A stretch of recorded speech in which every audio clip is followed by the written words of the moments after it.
We began by reading Psalm 100. And Psalm 100, as I mentioned, is a thanksgiving psalm. It is believed that in the Old Testament, it was used before a thank offering. Now, a thank offering was the special offering that the children of Israel made when God had brought somebody through a very difficult season of their life, and they just wanted to pause and personally give God thanks. It is thought that this psalm was used for something like that kind of an occasion. So I think it's appropriate that we pulled it out and read it for our Thanksgiving service. By the way, it is believed that the first Thanksgiving took place in 1621, which means tomorrow is the 400th anniversary of Thanksgiving in our country. So it's sort of a monumental year. Speaking of Thanksgiving and a monumental year, this last couple of years has we looked back last year and we thought, boy, it's been a bad year. And then that was 2020. And then 2021, we thought, okay, all that's over with. And here we are, almost 2022. And it reminds me of the Charles Dickens book, A Tale of Two Cities. It was the best of times. It was the worst of times. That's sort of how the last couple of years have been. Some people, some politicians, some economists are telling us, oh man, it's the best.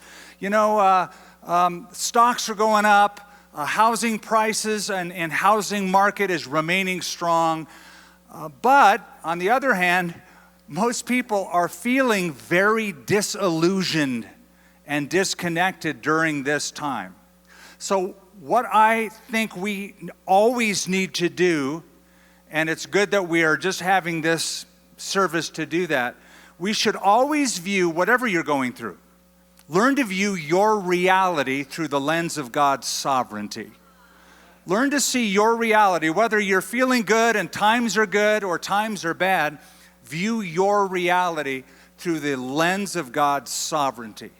Listen to what Solomon wrote in the book of Ecclesiastes. He wrote, "Consider the work of God, for who can make straight what he has made crooked? In the day of prosperity, be joyful, but in the day of adversity, consider, surely God has appointed one as well as the other, so that man can find nothing that will happen after him." So two things we're told in that little couple of verses that I read. If times are good for you, be thankful. And don't be embarrassed to be thankful. If you've been winning lately, if things are just going your way, life is good, you're feeling strong, don't feel embarrassed or ashamed to give God glory and thanksgiving and boast in the name of the Lord. Be thankful. Be thankful, be joyful. Even if we're not experiencing what you're experiencing, we want to rejoice with those who rejoice. But if times are not good for you, be thoughtful. He says consider in that passage twice. So if times are good, be thankful.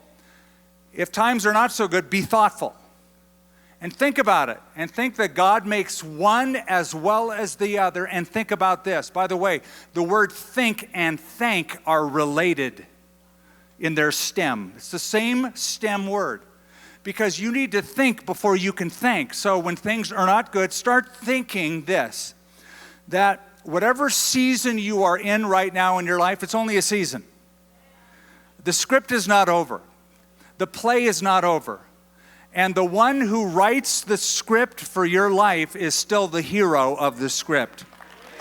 And he is weaving all things together for good to those who love him and are called according to his purpose. So we are told in the book of Romans chapter 8, I consider that the sufferings of this present time are not worthy to be compared to the glory that will be revealed in us. So, these were the best of times, these were the worst of times. But in all times, in all things we give thanks. Be anxious for nothing, but in all things by prayer and supplication with thanksgiving, let your requests be made known to God, and the peace of God that passes all understanding will rule your hearts.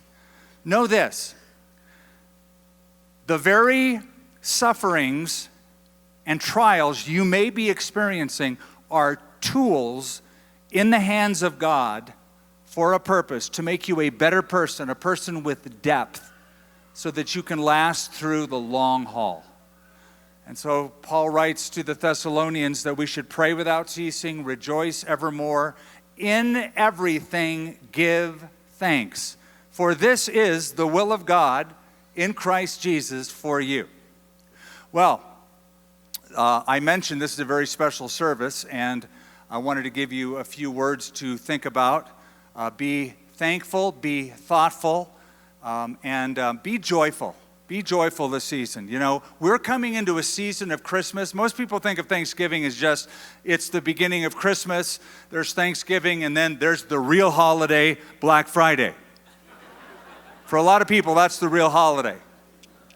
I love Thanksgiving because it's sort of the one holiday that's unencumbered still. You know, there's not all the hype and hoopla. It's a day where people all over the country will sit down for a meal. And hopefully they'll consider God. We know we will, and if you're in a situation where people don't do that, it's a really good opportunity for you to share with them. And in a minute, after this service, we're going to have a little banner march in just a moment. But after we're done with that little banner march, we're going to go outside and we're going to light a Christmas tree.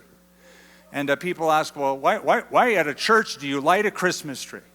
Well, the history of the Christmas tree, just in brief, is it started in Europe. It started in medieval Europe. It is believed it started in Germany.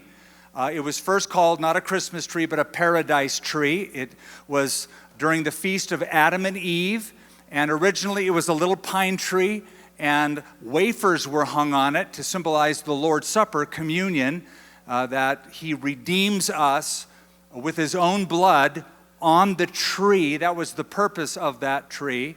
It then became known as a Christmas tree when a German theologian by the name of Martin Luther decided that he would put lights on that tree, little candles on the tree, because he was inspired one night walking through the forest and looking up, and he saw the pine trees in the forest, and behind it was a canopy of stars brightly twinkling, and he thought, Jesus, the light of the world. So he put candles on the paradise tree in his home, brought not just his children, but children to look at it, to tell them Jesus is the light of the world. And that if you walk in Him, you won't walk in darkness, but you'll have the light of life. So he used that to point people to Christ. All of that to say this.